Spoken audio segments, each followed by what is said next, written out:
After a century of Umayyad rule, the Caliphate had grown vast, from Spain to the Indus, yet the heart of the people was uneasy. Damascus, once the glittering capital, had become the seat of Arab nobility, distant from the eastern lands that had carried Islam's armies. Maninkiyos and Persians, if Farah had forgotten them. Umayyad, though they had expanded Islam's frontiers, had turned rule into kingship, lineage into privilege. Amid this discontent, a new voice rose, quiet, secret, and patient. It called not for a tribe, but family of the Prophet himself. In the cities of Khurāsān and the villages along the Oxus, men whispered of a house descended from al-ʿAbbās, the pre-prophet. They promised justice, equality, and the restoration of the Prophet's household to honor. Their banners were black, the color of mourning for al-Bayt, and soon the color of revolution. The movement began in shadows. From Mao to Balkh, messengers carried secret letters sealed in black wax.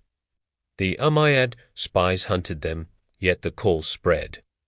It was led by ibn Umar al-Awais, the of the Dawah, the guide family. Beside him stood his younger brother, Abi al-Abbās, a man of quiet strength and sharp mind. In 747 of the Christian era, a man named Abu Muslim al-Khurāsān rose in the east, raising the black banners of the Abbasids. His army, Arabs and Persians, freedmen and tribesmen, swore allegiance to the house of the Prophet. When the Umayyads sent their forces to crush the revolt, Abu Muslim defeated them again and again. The eastern lands, long neglected, now moved the heart of Islam's power. What had begun in the deserts of Arabia and ruled from Syria was now carried by Khurāsān, the frontier between the Arab world and Persia. This was the great shift in the story of Islam, the torch passing from Damascus to the east. The Caliphate would no longer be an Arab kingdom. It would become a civilization. In the midst of this uprising, tragedy struck. Ibrahim, the head of the Abbasid family, was seized by the Umayyads and executed. The family fled toward Kufa, hiding in the houses of their supporters. There, in the night, the leaders of the Dawah gathered to choose Essa. One man after another hesitated. The task was immense, the risk certain death. Then Abu Muslim entered. He looked over the assembly in al-ʿAbbās. "This," he said, "is your leader, the chosen of the house of the Prophet." The men rose and gave their oath.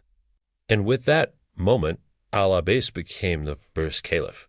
Awad, 27 years old. He was given the title al-Saffāḥ, the one who pours forth. Some said it meant he would pour forth generosity and mercy.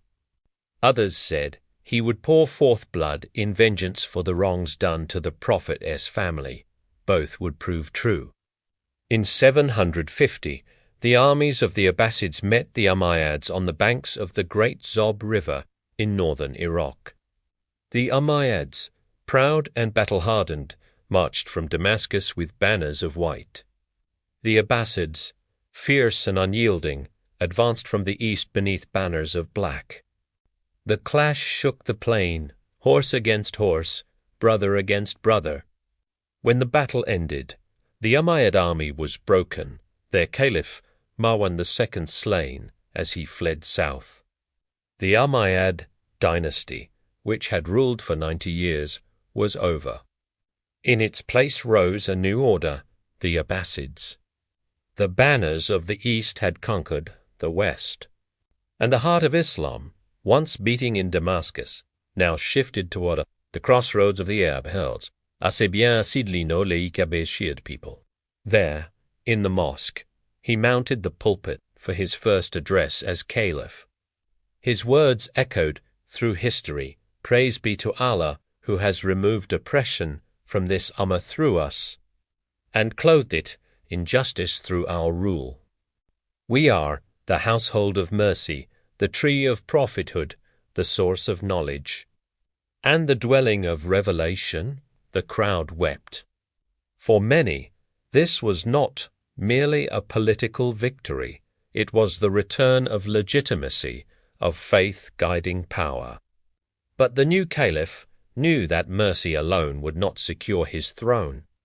The Umayyad princes still lived. There, supporters hid across the provinces. And so began a reckoning. Al-Saffāḥ summoned the remaining Umayyad nobles to a feast. They came, weary, defeated, but hoping for pardon. When the tables were cleared, soldiers entered. The Umayyads were struck down, their line extinguished in Iraq. It was vengeance, swift and terrible. The caliph, who had promised justice, began his reign in blood, for he believed no peace could come while his enemies lived.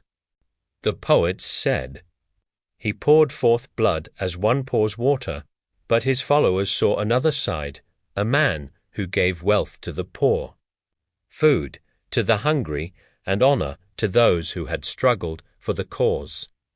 To them, al-Saffāḥ meant the generous one, pouring blessings upon a weary Ummah.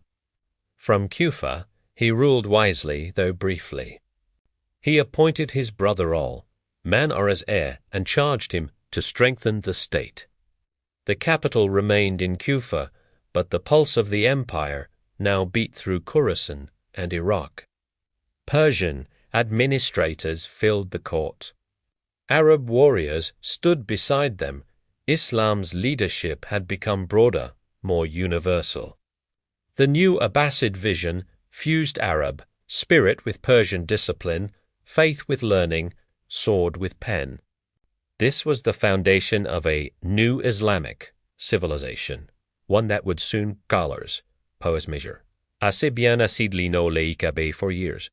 In that short time, he transformed rebellion into rule, chaos into order.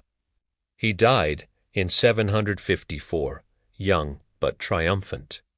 His brother Abi Ja'far al-Mansur succeeded him, the man who would raise Baghdad and perfect the empire he began.